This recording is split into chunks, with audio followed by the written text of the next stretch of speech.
saya akan memulai dengan sebuah cerita. Pada suatu hari Minggu, ada seorang bapak yang sudah cukup umur dan mengalami masalah penglihatan datang ke gereja, lalu minta didoakan sama Pak Pendeta. Pak Pendeta, tolong doakan mata saya karena penglihatan saya belakangan ini sudah semakin berkurang. Pak Pendetanya menjawab, oh iya Pak, pasti akan saya doakan. Tetapi saya mau nanya dulu loh, Bapak dengan penglihatan yang agak kurang ini kok bisa nyampe datang beribadah ke gereja ini? Lalu Bapak itu menjawab, iya Pastor, soalnya saya datang sini, saya berjalan dengan iman. Wah luar biasa, kata Pak Pendeta. Maka dengan iman itulah matamu akan segera dipulihkan dan kau akan memperoleh penglihatan yang baru. Lalu bapaknya menjawab, menoleh ke belakang, di situ ada seorang anak dan bapaknya manggil, Man, Iman, karena anaknya namanya Iman ternyata. Kok kamu gak bilang-bilang kamu itu bisa nyembuhkan penglihatannya bapak gitu ya. Pendetanya cuma bisa bengong. Nah karena itu hari ini saya ingin menyampaikan sebuah tema, makin beriman, makin berdampak. Ya, kita akan meneladani satu tokoh di dalam perjanjian lama yang namanya Nehemia. Mari saya undang kita semua buka Nehemia bersama-sama. Nehemia pasal yang pertama, ayat 1 sampai dengan ayat yang ketiga. Demikianlah firman Tuhan, Nehemia pasal yang pertama, dimulai ayat yang pertama, judulnya di situ adalah doa Nehemia bagi orang Israel. Ayat 1, kisah Nehemia bin Hakalia. Pada bulan Kislew, tahun ke-20 ketika aku ada di Puri Susan, ini berarti Nehemia lagi nulis kisahnya. Puri Susan itu di mana? Puri Susan itu adalah ibu kotanya kerajaan Persia pada waktu itu. Kerajaan Persia itu berkuasa setelah mengalahkan kerajaan Babel, ya kurang lebih posisinya ada di Iran begitu ya. Maka datanglah Hanani, ayat yang kedua, salah seorang dari saudara-saudaraku bersama beberapa orang dari Yehuda. Aku bertanya kepada mereka tentang orang-orang Yahudi yang luput, yang terhindar dari penawanan, juga tentang Yerusalem. Kata mereka kepadaku, orang-orang yang tersisa di daerah sana yang terhindar dari penawanan, ada dalam kesukaran besar dan dalam keadaan tercela. Tembok Yerusalem telah terbongkar dan pintu-pintu gerbangnya telah terbakar. Nah saudara, ketika kita membaca kitab Nehemia ini, kita mau pelajari di sini bahwa Nehemia ini adalah seorang pemimpin yang akan memimpin rombongan orang-orang Yehuda dari pembuangan yang ada di Babel waktu itu untuk kembali ke Yerusalem dan membangun tembok Yerusalem supaya teguh kembali. Memang kembalinya orang-orang buangan dari Babel atau yang sudah menjadi Persia ini sudah terjadi beberapa kali dan ini adalah angkatan yang ketiga, yang terakhir yang dipimpin oleh Nehemia rombongannya. Tetapi Nehemia tanya sama tadi Hanani ini, bagaimana keadaan orang-orang buangan yang dulunya sudah luput, lalu sudah kembali pulang ke Yerusalem. Ternyata keadaannya juga tidak terlalu baik-baik saja. Belum lagi tembok kotanya Yerusalem itu runtuh. Nah ini yang menjadi sebuah beban di dalam hatinya Nehemia. Nah kita sekarang mau belajar nih dari Nehemia, ini figur seorang yang beriman. Nehemia adalah figur seorang yang takut akan Tuhan. Dan kita mau belajar bagaimana kita menerapkannya dalam kehidupan kita di zaman sekarang. Saya dan Anda adalah orang yang beriman kepada Tuhan. Amin. Ya. Dan justru kalau kita mau menandakan diri kita ini orang beriman, maka kita makin beriman, kita harus makin menjadi dampak bagi banyak orang. Nehemia adalah orang yang beriman dan makin beriman kepada Tuhan. Dia pun juga makin berdampak pada masanya. Kita lanjutkan ceritanya bagaimana agar kita ini makin beriman supaya makin berdampak. Yang pertama adalah kita belajar dari Nehemia, dia itu berpuasa dan berdoa pada Tuhan. Ya, ketika Anda mulai mendengarkan berpuasa dan berdoa pada Tuhan ini, udah mulai mikir ini, wah ini sudah bulan Desember ini. Entar lagi sudah ada perayaan Natal nih, undangan Natal di mana-mana, di Connect Group dan sebagainya. Ya mesti puasa ini. Ya tenang. Kita kan mau jadi orang beriman yang makin berdampak ya. Kita pelajari nih, mulai ayat yang keempat, lanjut tadi. Dari Nehemia pasal yang pertama, ayat 4.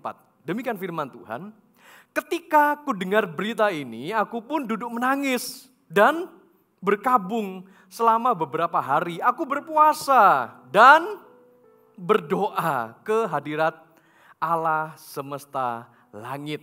Oke, saudara-saudara, puasa itu rohani apa enggak? Belum serempak nih, belum kompak ya. Berpuasa rohani apa enggak? Ya, masa sih? Siapa yang di sini sudah pernah puasa? Angkat tangan. Kok sedikit? Berpuasa rohani apa enggak? Ya enggak lah ya. Loh kan, mulai bingung ya. Nih, kalau kita baca tadi ayatnya, di kalimat kedua, aku berpuasa dan berdoa. Nah, berpuasa dan berdoa itu yang rohani. Ya, karena kalau cuma puasa aja, apa bedanya dengan diet? Apa bedanya dengan program penurunan berat badan? Ya kan? Jadi kalau mau rohani itu berpuasa dan berdoa gitu loh, ya. Nah, saya lagi punya ini loh, komunitas ya, teman-teman yang hobinya sama, jogging, lari gitu ya. Dan kita biasanya ngumpul itu seminggu sekali, setiap Sabtu pagi ya di sekitaran kompleks rumah lah ya. Ini fotonya juga ada lah. Beberapa teman-teman yang ngumpul, mereka komitmen, ada di antara mereka yang beratnya tuh 100 kilogram. Ya, Anda gak usah nebak nih yang mana sih yang beratnya 100 kilogram itu. Ya, dan sampailah kita pada sebuah percakapan, kita cerita-cerita, ngobrol-ngobrol dan sebagainya. Karena dari antara mereka itu ada yang lagi punya rencana untuk menurunkan berat badan. Ya kita cuman ajakin, ya pokoknya kamu rutin aja, komitmen, kamu lari gitu. Saya ngomongin gitu ya, kamu yang gak bisa lari ya jogging aja deh. Ya pelan-pelan tapi pasti nanti jaraknya makin lama kan makin jauh. Nah, karena ada salah satunya yang beratnya makin membengkak itu ya, awalnya sebelum menikah dia 80 kilo. Ya. Akhirnya setelah hampir 1 tahun menikah, beratnya menjulang sampai 100 kilo. Wah dia kepikiran, kemudian ada beberapa temennya dia, ada yang sakit ya, bahkan minggu lalu cerita ada yang meninggal. Wah dia udah mulai deg-degan, dia juga periksa darah. Periksa darah ternyata LDL kolesterolnya tinggi. Waduh, dia sudah mulai curhat. Aduh gimana nih pastor supaya saya nggak mati muda gitu. Lah ya kamu harus olahraga. Ya, kamu sekarang udah datang begini bagus ya. Tetapi kamu juga mesti jaga pola makan. Saya ngomongin gitu. Karena kan kita ini kan sudah orang beriman lah ya. Kita udah orang Kristen. Orang Kristen pasti beriman pada Tuhan Yesus. Kita ini kadang-kadang disiplin rohani bisa. Betul ya? Katakan iya, amin. Ya. Kita disuruh disiplin doa, bisa? Disiplin saat teduh, bisa? Disiplin baca firman Tuhan, bisa? Nah, disiplin jaga pola makan, bisa? Lebih susah kan? Ya, saya cuma ngobrol-ngobrol santai, kadang guyon sama mereka dan sebagainya. Saya cuma ngomong gini, kita ini kadang-kadang ya, jadi anak Tuhan, kita ini manja. Ya, kita cuma asal disiplin rohaninya bagus, tapi disiplin menjaga bait Roh Kudus atau tubuh kita sendiri dengan pola makan yang baik, gak bagus. Gimana itu? Jadi ayo kita tunjukkan disiplin rohani kita juga harus diimbangi dengan disiplin secara jasmani. Makanya Nehemia nih ambil langkah ini, berpuasa dan berdoa itu baru rohani, itu baru bagus. Ya, mari kita coba deh lakukan bersama-sama. Berdoalah lebih sungguh. Dan bila perlu ya luangkan waktu untuk puasa gitu. Nah oke. Sekarang kita lihat nih, seperti apa sih puasa dan doa yang dilakukan oleh Nehemia ini. Lanjut ya, ayat 5 sampai dengan ayat yang 7. Demikian firman Tuhan. Aku berkata, ya Tuhan Allah semesta langit, Allah yang maha besar dan dahsyat, yang berpegang pada perjanjian dan kasih setianya terhadap orang yang mengasihinya dan menaati perintah-perintahnya. Berilah telingamu, bukalah matamu dan dengarkanlah doa yang hambamu panjatkan kehadiratmu siang dan malam bagi orang Israel. Hamba-hambamu itu dengan katakan mengakui. Dengan mengakui segala dosa yang kami orang Israel telah lakukan terhadapmu, aku dan kaum keluargaku juga telah berbuat dosa. Kami telah sangat bersalah terhadapmu dan tidak menaati perintah-perintah, ketetapan-ketetapan dan peraturan-peraturan yang telah kau perintahkan kepada Musa, hambamu. Ya, yang dilakukan di dalam puasa dan doa oleh Nehemia ini adalah dia mengakui dosanya. Dia juga mengakui dosa bangsanya. Ketika kita berpuasa, ketika kita berdoa, ingat prinsip ini. Kita melakukannya bukan karena ingin menurunkan berat badan. Kita melakukannya karena sungguh-sungguh kita mau menyelidiki hati kita. Apakah aku belakangan ini sudah berbuat dosa? Apakah keluargaku berbuat dosa juga kepada Tuhan? Dosa itu mungkin gak langsung frontal dosa moral gitu ya. Atau langsung kayak meninggalkan Tuhan, murtad begitu.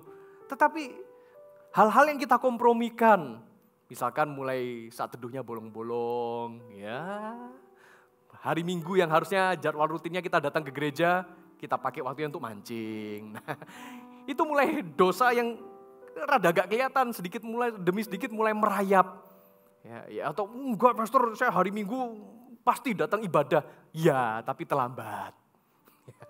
Waktunya pendeta mau khotbah baru masuk ke ruang ibadah. Lah itu kalau lama-kelamaan itu diakumulasi saudara-saudara. Jangan-jangan nanti Anda bisa datang menjelang doa berkat. Ya, bertobat. Mengakui dosa di hadapan Tuhan. Itu berpuasa dan berdoa. Apalagi yang dilakukan. Ya. Ayat 8 sampai dengan ayat yang 11. Demikian firman Tuhan. Ingatlah akan firman yang kau sampaikan kepada Musa, hambamu itu demikian. Bila kamu berlaku tidak setia, kamu akan kucerai-beraikan di antara bangsa-bangsa. Tetapi bila kamu berbalik kepadaku dan tetap menaati perintah-perintahku serta melakukannya, maka sekalipun orang-orangmu yang terbuang ada di ujung langit, aku akan mengumpulkan mereka kembali dan membawanya ke tempat yang telah kupilih untuk membuat namaku tinggal di sana. Bukankah mereka ini hamba-hambamu dan umatmu yang telah kau bebaskan dengan kekuatanmu yang besar dan tanganmu yang kuat? Ya Tuhan, berilah telingamu kepada doa hambamu ini dan kepada doa hamba-hambamu yang ikhlas takut akan namamu. Dan biarlah hambamu berhasil hari ini dan mendapat belas kasihan dari orang ini. Ketika itu, aku ini juru minuman raja. Bagian yang kedua dari puasa dan doa yang dinaikkan oleh Nehemia adalah punya komitmen mau kembali sama Tuhan. Karena ngapain kalau cuma bagian pertama saja yang dilakukan, maksudnya hanya mengakui dosa aja. Ya Tuhan, kami berdosa di hadapan-Mu. Ya Tuhan, aku sadar akan kesalahanku. Habis gitu ngulangi lagi. Ya percuma puasa dan doanya. Nah di bagian kedua doa dan puasanya Nehemia ini adalah, ya Tuhan dengarkanlah doa kami. Kami akan komitmen, kami akan kembali kepadamu, kami akan nurut kepadamu ya Tuhan. Nah itu yang kita lakukan selama kita berpuasa dan berdoa di hadapan Tuhan. Ya terserah kapan waktunya Anda mau lakukan. Contoh yang paling dekat yang akan gereja lakukan sebagai kegerakan bersama itu, mengawali tahun 2025 nanti pasti akan ada waktunya kita akan berpuasa dan berdoa bersama-sama. Siapkan hati Anda, siapkan juga fisik Anda. Berpuasa bukan hanya sekedar menahan lapar, gak makan, gak minum. Tetapi kita ada persiapan mental. Puasa saja gak rohani. Puasa dan doa, nah itu baru lebih rohani. Ya. Oke, yang kedua kita belajar ya. Setelah kita nih sungguh-sungguh mau merendahkan diri di hadapan Tuhan, kita dekatkan diri lebih lagi pada Tuhan, luangkan waktu dengan puasa. Tapi pastor gak kuat ini mau puasa bagaimana? Ya paling tidaklah aturlah pola makan Anda. Jangan kebablasan. Ya. Apalagi yang menjadi peringatan, zaman sekarang peringatannya untuk Anda jaga pola makan tuh lewat hasil cek darah. Ya, selama Anda punya concern, Anda punya perhatian terhadap kesehatan Anda. Kesehatan Anda itu adalah juga sebuah alarm untuk Anda itu baiknya jaga pola makan atau tidak. Ya, saya ngomong gini bukan karena seminar kesehatan, bukan. Tapi kan usia manusia semakin lama kan semakin berkurang atau semakin nambah? Nambah lah ya. Oke. Kalau gak semakin dijaga, tubuh kita ini kan bisa semakin merosot. Karena itu saya ingatkan, setiap kita jemaat gereja Mawar Syaron, Tuhan punya rencana yang besar buat setiap kita. Tapi kita tidak akan bisa menggapainya kalau tubuh kita sakit-sakitan, kalau tubuh kita lemah. Karena itu kita harus punya tenaga yang cukup untuk kita mengerjakan kehendak Tuhan melalui kita. Katakan amin. Ya, supaya kita tuh bisa melakukan bersama-sama. Ya, karena itu sekali lagi waktu kita berpuasa dan berdoa, kita merendahkan diri, kita bertobat, minta ampun di hadapan Tuhan. Lalu berikutnya kita komitmen sama Tuhan. Ya Tuhan, aku tidak akan ngulangi dosa dan kesalahanku lagi. Aku akan melakukan yang lebih baik lagi untuk Tuhan. Makin sungguh-sungguh sama Tuhan. Yang kedua, bagaimana kita makin beriman supaya makin berdampak? Kita belajar untuk kita bertanggung jawab dalam pekerjaan. pekerjaan yang Anda dan saya miliki, itu semuanya dari Tuhan. Pekerjaan yang kita hidupi, kita jalani hari-hari ini adalah anugerah dari Tuhan. Hargai itu dengan lakukan secara bertanggung jawab. Contohnya seperti Nehemia juga. Tadi kita udah baca Nehemia pasal 1, ayat yang 11, kalimat yang terakhir. Ya. Ketika itu aku ini, ya inilah profesinya Nehemia, juru minum raja. Ini posisi yang tinggi loh di kerajaan. Kerjaannya Nehemia itu apa? Juru minum raja. Maksudnya sebelum raja minum, dicicipi dulu sama Nehemia. Nah berarti terhadap raja yang berkuasa pada waktu itu, Nehemia ini harus adalah pribadi yang setia. Dia adalah pribadi yang bisa dipercaya. Karena kalau gak bisa dipercaya, gak bakal dia punya kedekatan yang begitu rupa dengan raja. Karena yang namanya juru minum raja ini, dia juga ibaratnya sebagai tamengnya raja. Dia juga sebagai pelindung raja. Katakanlah ketika dalam perjamuan, ya raja mau minum anggur atau mau minum apapun lah minuman yang dia sukain itu, ya mau ngopi misalkan, ya atau rajanya pesen teh tarik gitu ya. Nah sebelum diminum sama raja, ya itu tehnya ya bukan pakai gelas yang sama tentu saja, entah gimana caranya yang tadi sendokin atau pakai gelas yang lain, itu dicicip dulu sama Nehemia, diteguk dulu gitu kan. Lalu tunggu berapa saat. Ya, kalau Nehemia gak mules, nah berarti raja bakal aman. Gitu kan. Kalau Nehemia gak pingsan, ya berarti raja aman. Dan ini pekerjaan yang berisiko. Kalau itu diracun bagaimana? Ya, karena dulu cara musuh menyerangnya kayak begini, ya lewat mata-mata, lewat apa segala macam. Caranya untuk meruntuhkan sebuah negara, rajanya dulu yang diserang. Caranya gimana? Ya diracun, entah makanannya diracun atau minumannya diracun.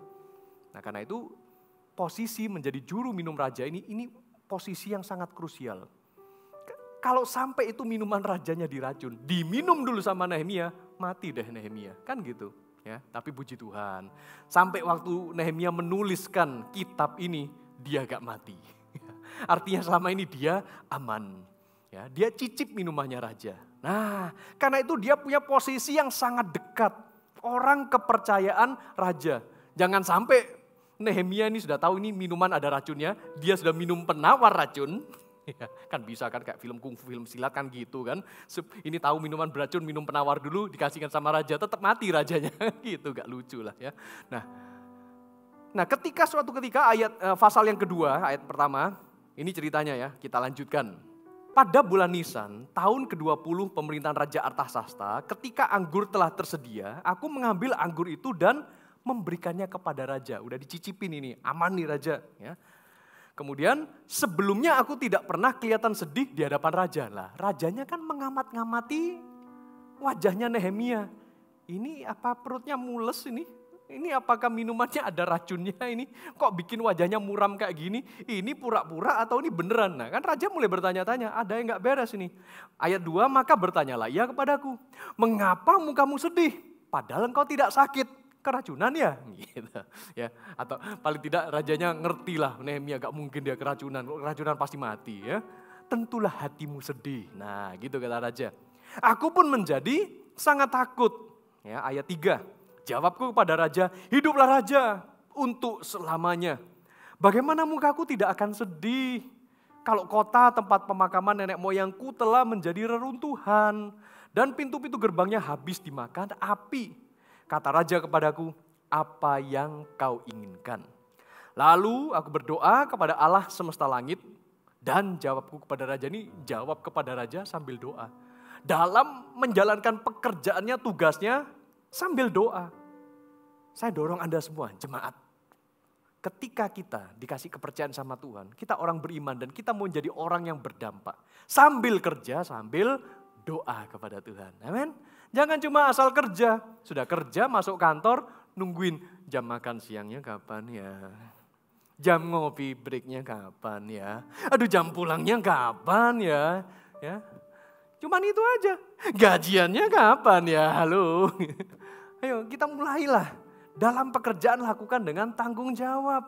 Sambil bekerja, sambil berdoa. Ditanyain sama atasan, ditanyain sama pelanggan, ditanyain sama klien, sambil berdoa. Ketika Anda lakukan tugas pekerjaan apapun sambil diaudit, sambil berdoa. Atau Kalau Anda jujur apalagi, ya kan? Sambil Anda melakukan bagian Anda, berdoalah. Kemudian Nehemia menjawab begini, ayat yang kelima. Dan jawabku kepada raja, jika raja menganggap baik dan berkenan kepada hambamu ini, utuslah aku ke Yehuda, mau pulang kampung, ke kota tempat pemakaman nenek moyangku supaya aku membangunnya kembali. Wih, berani banget dia ngomong begini ya. Ayat 6. Lalu raja bertanya kepadaku, sedang permaisuri duduk di sampingnya, berapa lama perjalananmu dan kapan engkau akan kembali? Raja berkenan mengutus aku, sesudah aku menetapkan waktu tertentu kepadanya. Enggak tahu sih waktunya berapa bulan yang ditentukan, ya. Tapi puji Tuhan, enggak sampai 2 bulan ternyata pembangunan temboknya selesai sebelumnya. Ya. Tapi itu juga belum termasuk durasi perjalanan, pulang pergi antara Yehuda ke Persia. Ya, nanti kita lihat kelanjutannya ya. Ayat 7, berkatalah aku kepada raja, jika raja menganggap baik, karena sudah di ACC ini, oke, kamu boleh pulang kampung, kamu silakan membangun tembok kotamu gitu ya. Jika raja menganggap baik, berikanlah aku surat-surat bagi bupati-bupati di daerah seberang sungai Efrat, supaya mereka memperbolehkan aku lewat sampai aku tiba di Yehuda. Karena sekalipun raja setuju, atasan setuju, bos kita setuju, begitu kita mau keluar menjalankan tugas, kan kadang-kadang terkendala birokrasi. Tolong dong bos, tolong dong raja, keluarin surat. Ini ada surat perintah dari raja, kalau aku boleh keluar, kalau aku boleh ngerjakan tugasku, pulang kampung dulu, membangun tembok, gitu maksudnya. Ayat 8, dan juga sepucuk surat bagi Asaf, pengawas taman raja, supaya dia memberikan aku, minta bagian lagi, minta bonus ya, minta material, minta modal, supaya dia memberikan aku kayu untuk memasang balok-balok pada pintu-pintu gerbang puri dekat bait suci, untuk tembok kota dan untuk rumah yang akan kudiami. Raja mengabulkan permintaanku itu karena tangan baik Allahku melindungi aku. Pelajaran yang bisa kita petik itu adalah kalau kita ini orang yang beriman dan mau berdampak, lakukan pekerjaan kita dengan penuh tanggung jawab. Amin. Tuhan sudah ngasih Anda pekerjaan. Pekerjaan itu dari Tuhan. Makanya kita lakukan dengan tanggung jawab. Ketika kita bertanggung jawab, kita punya hubungan yang baik, dipercaya sama atasan kita, malah ditambahin fasilitas lagi, puji Tuhan. Kelola juga dengan penuh tanggung jawab. Sebagai juru minum raja, karakternya Nehemia yang bisa kita pelajari adalah dia tuh setia. Dia tuh juga dapat dipercaya. Karena itu dia berdampak. Seberapa setia Anda dalam pekerjaan Anda? Atau kalau bagi Anda yang punya atasan ya, sebagai pegawai atau karyawan gitu.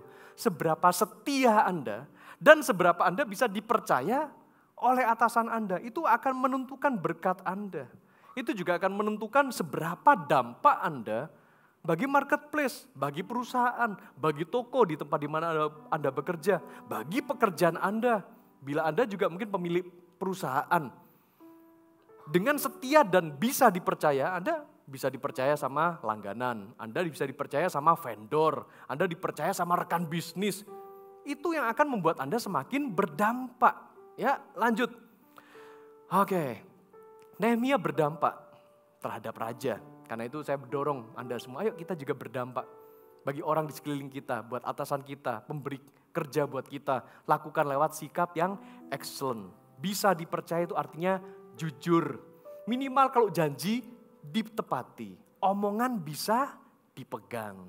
Itu setia dan bisa dipercaya. Yang ketiga, bagaimana kita beriman supaya makin berdampak? Yang ketiga adalah bertindak. Nehemia mulai bertindak, gak cuma ngomong doang. Dia gak cuma puasa, doa, lalu habis itu pamit sama raja, pulang. Enggak, dia pegang kata-katanya. Dia bertindak untuk membangun tembok Yerusalem. Bagaimana langkah-langkah dia membangun, tahapannya? Oke, kita lihat ya, Nehemia pasal 2, lanjut ayat yang ke-11. Dia benar menjalankan hal ini. Lalu aku tiba di Yerusalem sesudah 3 hari di sana. Aku bangun pada malam hari bersama beberapa orang saja yang menyertai aku. Aku tidak memberitahukan kepada siapapun rencana yang diberikan Allahku dalam hatiku untuk kulakukan bagi Yerusalem. Pembangunan tembok Yerusalem ini bukan maunya Nehemia sebetulnya. Tetapi Tuhan yang sudah taruh di dalam hatinya Nehemia untuk memulihkan tembok Yerusalem, tembok kota. Di dalamnya Yerusalem ada bait suci. Zerubabel waktu awal-awal pulang kembali ke Yehuda membangun bait suci. Ezra berikutnya ketika kembali pulang ke Yehuda itu membangun kerohanian jemaat. Nah yang terakhir Nehemia pulang untuk membangun temboknya Yerusalem. Jadi lengkap, bait suci dipulihkan. Imannya orang Yehuda dipulihkan. Sekarang tembok kotanya juga perlu dipulihkan. Ya, lanjut. Bahkan tidak seekor binatang pun bersamaku selain yang kutunggangin. Dia simpen dulu, ini visi dari Tuhan. Jangan sampai bocor kemana-mana. Ya, dia jaga itu, pesan dari Tuhan. Bangun kembali tembok Yerusalem. Lanjut nih ya, di ayat yang ke-17. Dia setelah simpen itu rencananya, dia sharingkan kepada rekan-rekan lainnya. Lalu aku berkata kepada mereka, ayat 17 ya. Kamu melihat kemalangan yang kita alami. Yerusalem telah menjadi reruntuhan dan pintu-pintu gerbangnya telah terbakar. Mari kita bangun kembali tembok Yerusalem supaya kita tidak lagi dicela. 18, ketika ku beritahukan kepada mereka betapa baiknya tangan Allahku yang melindungi aku dan apa yang dikatakan raja kepadaku, berkatalah mereka, kami siap untuk membangun. Lalu dengan sekuat tenaga mereka mulai melakukan pekerjaan yang baik itu. Pekerjaan membangun tembok itu gak mudah, saudara. Ketika Tuhan mungkin sudah memberikan suatu rencana di dalam hatimu untuk Anda membangun sesuatu, untuk lingkungan Anda, untuk keluarga Anda, untuk tempat pendidikan Anda, untuk marketplace Anda, tidak selalu mudah. Tetapi Tuhan pasti akan menyertai Anda, itu yang utama. Nah Tuhan izinkan juga terjadi kendala. Ya, kita baca dari judul-judul pasalnya aja lah ya. Nehemia, dia sudah menyampaikan pesan Tuhan kepada rekan-rekannya untuk sama-sama membangun. Di pasal yang keempat, judulnya itu adalah kewaspadaan terhadap para penentang pembangunan. Di pasal 4, Nehemia tetap membangun sekalipun ada penentang. Pasal 5, tetap membangun sekalipun rakyat mengeluh dan ada yang pilih kasih terhadap rakyat. Ada yang ngambil bagiannya rakyat, ya dikorupsi lah begitu ibaratnya. Tapi Nehemia pantang menyerah, tetap membangun. Pasal yang ke-6, Nehemia tetap membangun. Sekalipun ada yang mau membunuh Nehemia. Ini judulnya aja upaya untuk membunuh Nehemia, ngeri. Ya. Tetapi Nehemia tetap membangun. Bagaimana dengan Anda? Ketika ada yang menentang visi Anda, ada yang menentang rencana Anda. Ada yang tidak setuju dengan perubahan kebijakan yang Anda lakukan di kantor, di perusahaan Anda.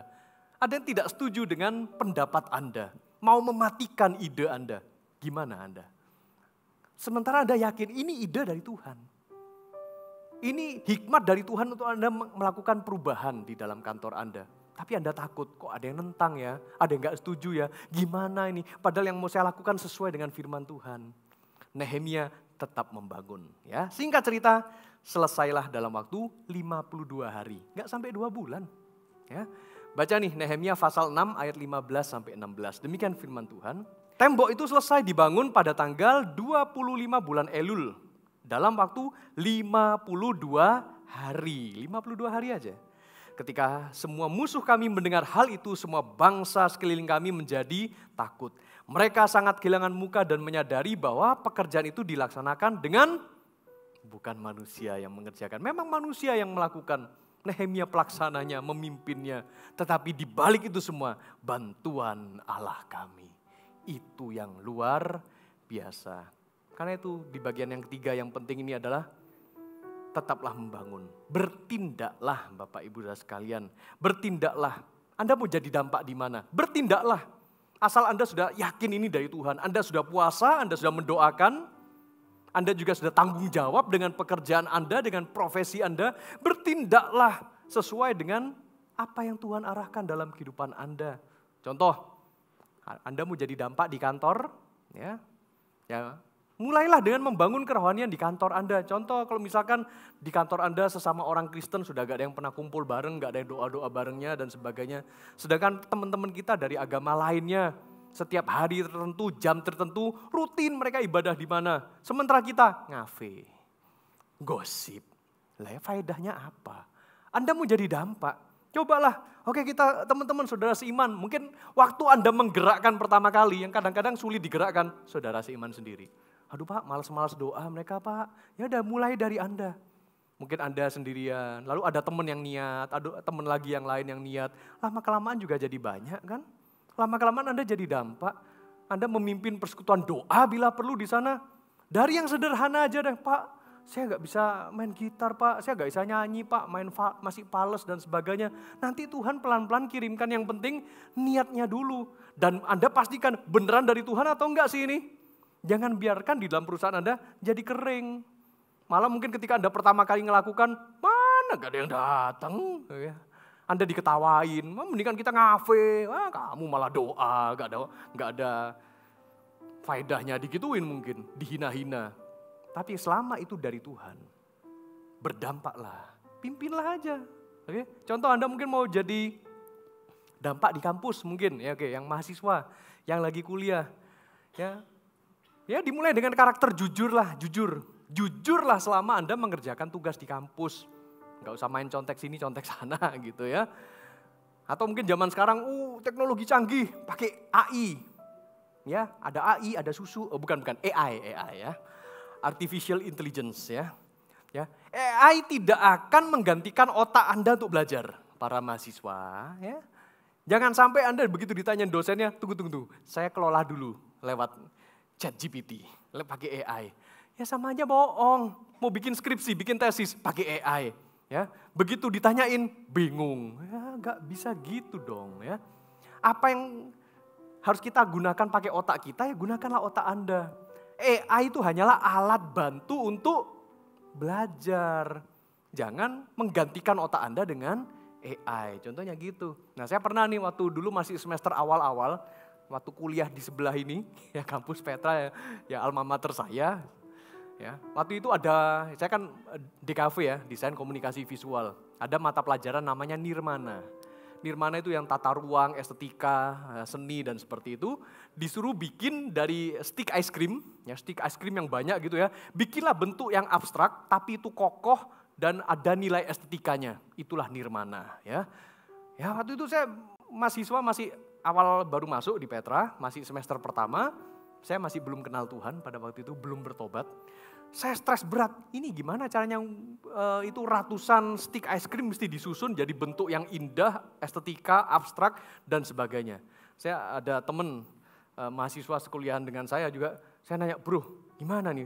Yakin tak bisa selesai dalam waktu cuma 3 hari begini, ini ratusan begini mau disusun, dilem apa segala macam. Nah, kalau strukturnya agak kuat nih runtuh apa segala macam, dia cuma ngomong begini, bisa bro, dengan iman. Gitu jawabnya. Saya cuma yang bener aja kerjain gini. Kita belajar, kita kuliah pakai iman. Saya ketawain dia awalnya gitu. Hanya setelah 3 hari berlalu, tugasnya dia selesai. Bagus lagi, kokoh, indah, estetik. Saya hancur berantakan. Ya, nggak manggil iman sih, man gitu enggak. Ternyata dia pakai iman dan dia kerjakan dengan tanggung jawab, bisa. Saya hancur berantakan, udah tobat lah habis itu saya. Oke. Nah, contoh-contoh Anda mau jadi dampak di mana lagi coba? Lingkungan tetangga. Ya, mulailah dengan tidak menyerobot area parkir tetangga. Habis gitu Anda mau mencalonkan diri menjadi ketua RT, RW gitu kan. Lingkungan sendiri aja Anda serobot parkirnya orang, buang sampah sembarangan. Ayolah, tunjukkan imanmu. Kebersihan juga adalah sebagian dari iman supaya berdampak. Ya begitu Anda melihat sampah berserakan di lingkungan Anda, apa yang Anda lakukan? Oh berarti ini tempat sampah. Anda juga buang tisu di sana, kertas. Ya enggak lah ya. Coba lah, saya ada kenalan satu jemaat yang ya secara rutin dia ibadahnya di kampus Cempaka ya. Ya karena dia kompleks perumahannya itu cuman satu lorong lurus dari ujung ke ujung tuh ya perumahan hadap-hadapan begitu ya. Dia tuh orangnya suka bersihan. Jadi dia gak tahan kalau dia liatin ada sampah berserakan. Ya kadang tuh tukang sampahnya masuk, gak masuk segala macam. Akhirnya kalau pas lagi free waktunya dia pungutin dari ujung lorong sampai ke ujung lorong satunya, dia pungutin sampah. Sendiri aja dia lakukan. Sampai dia disalah mengerti sama tetangganya. Bang, tolong bang, buangin sekalian di sampah ini. Begitu lihat, oh ya Ai, oh kamu tetangga saya, maaf. Dipikir tukang sampah. Ya tapi gitu dia jadi dampak, saudara-saudara. Ya, Nanti waktu pemilihan ketua RT, ketua RW ya jangan-jangan dia bisa menang gitu ya. Ya contohnya begitulah. Jadi berkatlah dari hal yang sepele kayak begitu. Waktu ibu PKK ngumpul ngapain? Gosipin tetangga, mana yang gak bayar arisan gitu ya. Gak usah gosip-gosip gitulah ya.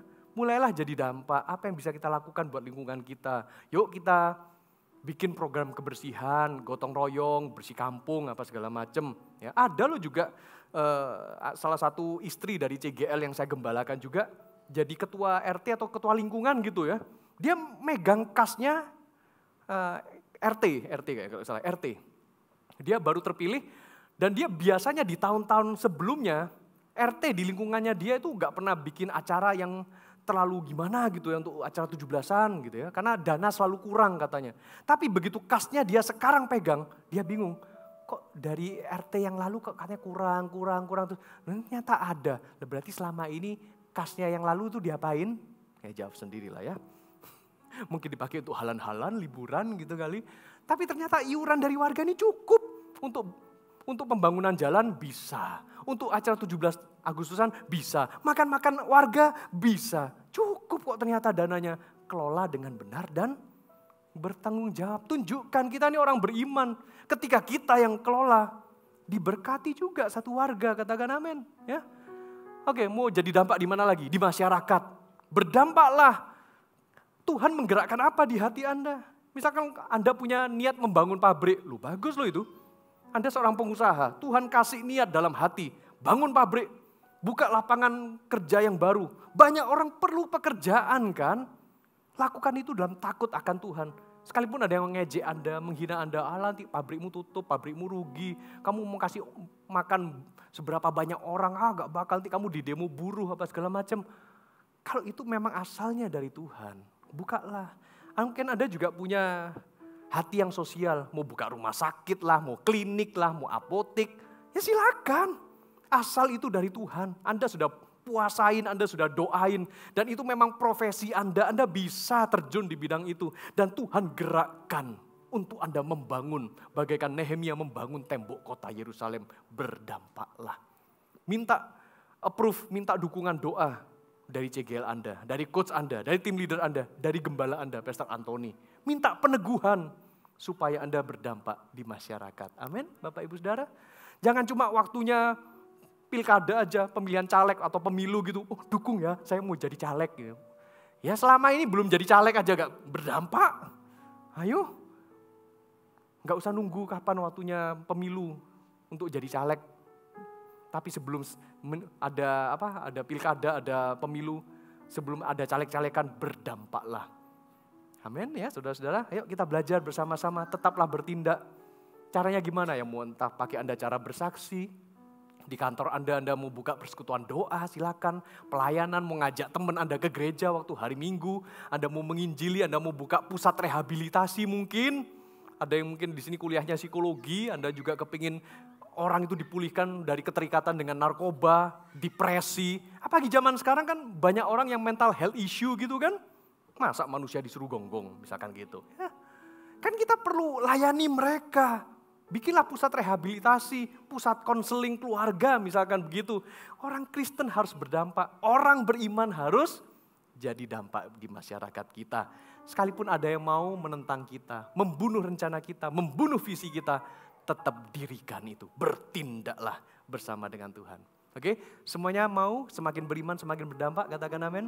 Ya, karena itu jadilah pribadi yang semakin beriman, agar semakin berdampak. Caranya gimana? Sungguh-sungguh melekatlah kepada Tuhan. Salah satunya dengan cara puasa sungguh-sungguh, doa sungguh-sungguh, tanggung jawablah dalam pekerjaan, dalam profesi Anda, dengan talenta yang Anda miliki, tanggung jawab benar.